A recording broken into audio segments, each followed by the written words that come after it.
All of you बच्चों, ये सवाल आप देख रहे हैं बोर्ड पर। त्रिभुज एबीसी में ए समकोण है और निम्नलिखित में से प्रत्येक के लिए साइन कॉस टैन का मान निकालना है। साइन बी में कॉस सी और टैन बी का मान निकालना है। पहला सवाल दिया है बीसी बराबर √2, ए बी बराबर ए सी बराबर 1। दूसरा है ए बी बराबर 5, ए सी बराबर 12, बी सी बराबर 13। तीसरा है ए बी बराबर 12, ए सी बराबर 5, बी सी बराबर 13। चौथा है ए बी बराबर 20, ए सी बराबर 21, बी सी बराबर 29। पहला सवाल हम लोग बनाएंगे बी सी बराबर √2, A B equal to A C equal to 1।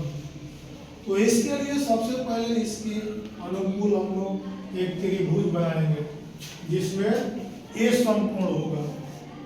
इस त्रिभुज में जब समकोण मालूम हो जाएगा तो यह हो जाएगा कि सामने वाली भुजा कर्ण हो जाएगी। तो समकोण मालूम हो जाए तो कर्ण मालूम हो जाएगा, और जब कर्ण मालूम रहेगा तो उसके सामने वाले कोण को समकोण कहेंगे। दो चीज कंफर्म हो गया, एक समकोण और एक कर्ण। बाकी किसी भी शीर्ष को नाम दे सकते हैं बी और सी। इसको बी, इसको सी, चाहे इसको बी इसको सी मान सकते हैं।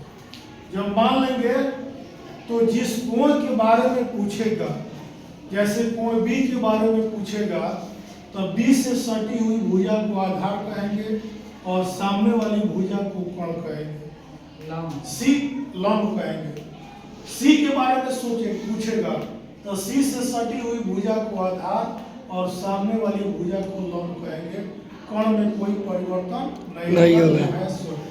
देखेंगे यहाँ पर साइन बी के बारे में कह रहा है तो इस कोण के बारे में कहा है।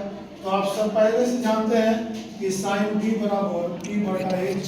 अब इस त्रिभुज में p कहाँ है तो p इस कोण के सामने वाली भुजा को लंब कहेंगे तो AC हो जाएगा।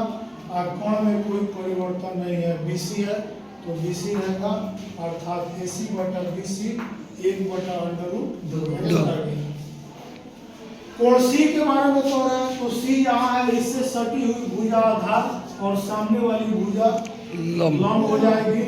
तो B/H पहले से होता है, इसके लिए आधार AC हो जाएगा और H तो कोई परिवर्तन नहीं, BC है, कोण है 1/√2। ये आंसर हो गया। टैन B के लिए कह रहा है P/H जानते हैं तो B के लिए लंब होगा AC, आधार होगा AB, AC/AB 1/1 हो जाता है। इस प्रकार आप कोण को ध्यान में रखते हुए उसके आधार और लंब को अगर जानकारी ले लेते हैं, सोच लेते हैं कि आधार और लंब कौन कौन सी भुजा है, कर्ण तो एक कर्ण ही होगा, तो आसानी से बाकी दिए गए प्रश्नों को आप आसानी से हल कर सकते हैं। यह एक्सरसाइज आप कंप्लीट करके आएंगे। धन्यवाद।